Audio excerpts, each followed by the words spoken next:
بسم الله الرحمن الرحيم. اهلا وسهلا بكم في فيديو النهارده. باذن الله النهارده هنتكلم عن التحليل الفني لاسعار الذهب واشارات مهمه بالنسبه لاتجاه الذهب في الفتره اللي جايه عالميا، وكمان هنتكلم عن سعر الجنيه المصري ووضعه بعد تصريحات الرئيس المصري بخصوص التعويم.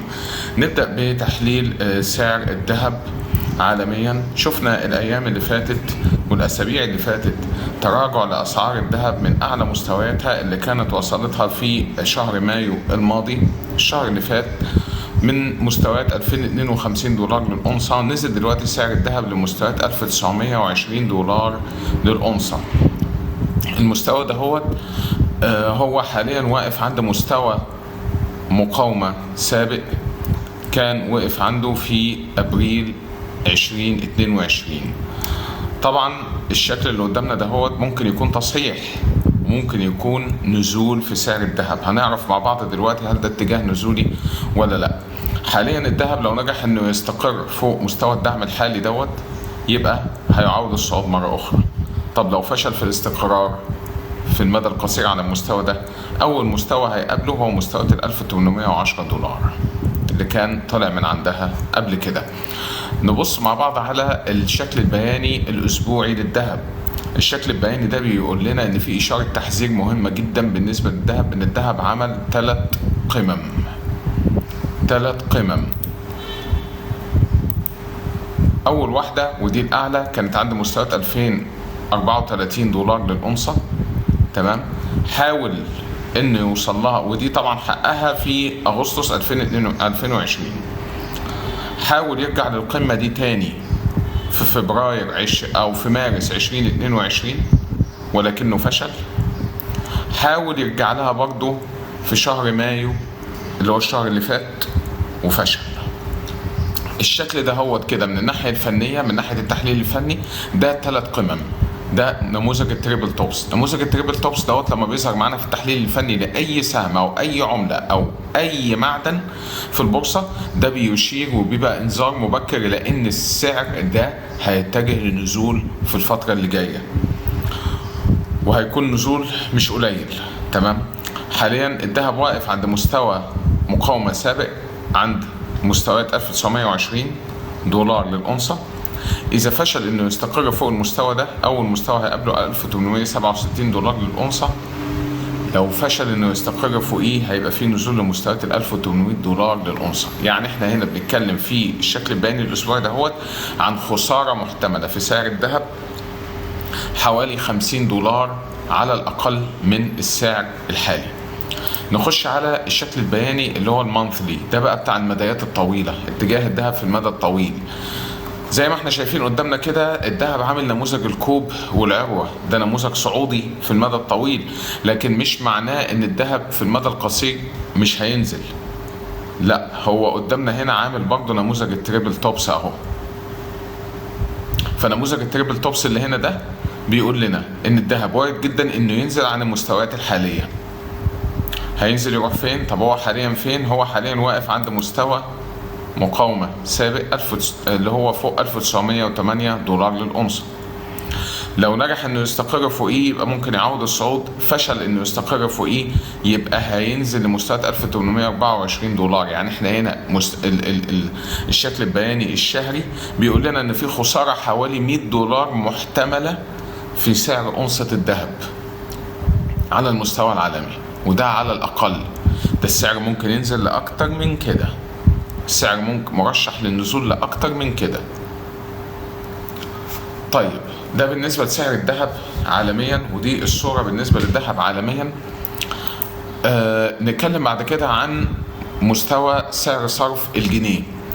شفنا تصريحات الرئيس المصري في مؤتمر الشباب ان سعر صرف الجنيه اصبح مسألة امن قومي، وقال في التصريحات دهيت برضو ان احنا عومنا الجنيه مرة واثنين وثلاثة خلال السنة اللي فاتت، وما جالناش تدفقات دولارية تكفي الاحتياجات بتاعتنا.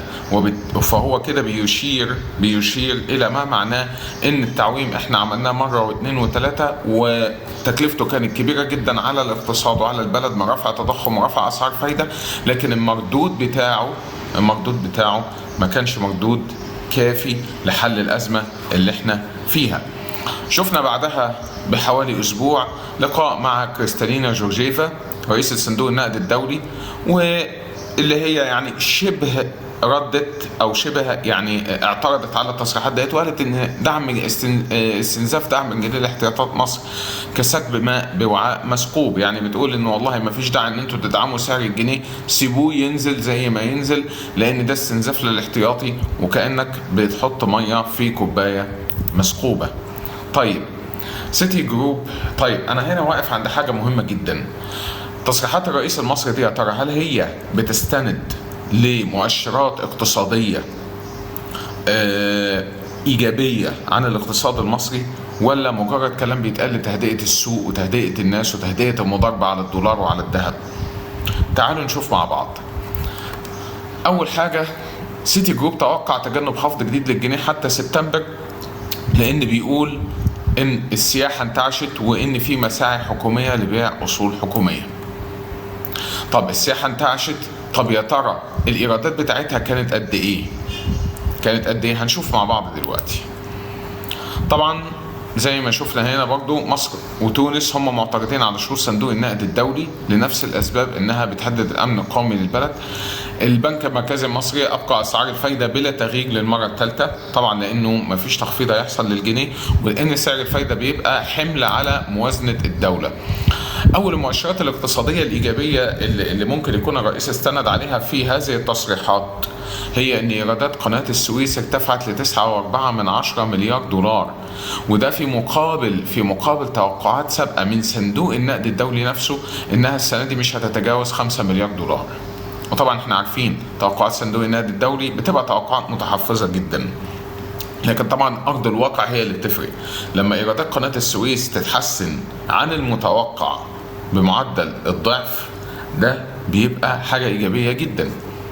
حاجة تانية، إيرادات السياحة ارتفعت الإيرادات بتاعتها ل 14 مليار دولار مقارنة ب 10.7 مليار دولار العام السابق.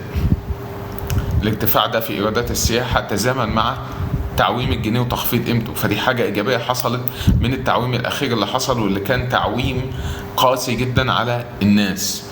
طيب بالنسبة طبعا أنا بحاول هنا إن أنا أديك المؤشرات الاقتصادية اللي موجودة بشكل محايد بعيد عن التهوين أو التهويل. في ناس شايفة الصورة طول الوقت سودة، وده طبعا غلط في امور الاقتصاد. زي ما بنتوقع الازمات لازم يبقى عندنا برضه القدره على توقع الانفراجات علشان نقدر نستفيد من الفرص المتاحه اللي ممكن تحصل نتيجه الموضوع ده. رايي الشخصي ان حاليا البنك المركزي المصري غالبا هو بيفكر بالخروج بحل بره الصندوق لازمه الدولار الحاليه ولتحقيق استقرار قيمه الجنيه، لان استقرار قيمه الجنيه هو الوسيله الاهم في خفض التضخم وليس فقط اسعار الفايده. واعتقد ان البنك المركزي المصري حاليا بالتعاون مع الحكومه بيسعوا الى تكوين احتياطي دولاري على جنب. الاحتياطي الدولاري ده هو هيستخدم في المرحله اللي جايه في دعم سعر الجنيه عند المستويات الحاليه من خلال توفير الدولار للمستوردين ولكل من يطلبه من خلال البنوك، وبالتالي دي هتبقى ضربه مؤلمه للسوق السوداء في المرحله اللي جايه، في الفتره اللي جايه. انا هنا مش بقول ان مفيش تعويم محتمل، ربما يكون في تعويم، لكن التعويم اللي جاي في اعتقادي وده رايي شخصي هيكون نسبته اقل بكتير من نسب التعويم اللي فاتت. احنا شفنا في التعويم اللي فات ارتفع سعر صرف الدولار من 15 جنيه 70 قرش ل 30 جنيه و90 قرش حاليا. انا اعتقد ان التعويم اللي جاي لو الدولار ارتفع فيه مش هيزيد عن مستوى يتراوح ما بين 35 ل 37 جنيه للدولار. اتمنى من خلال الفيديو دوت ان انا اكون افدتكم. ما تنسوش من اللايك والشير والاشتراك في القناه عشان يوصلكم كل جديد، واشكركم شكرا جزيلا.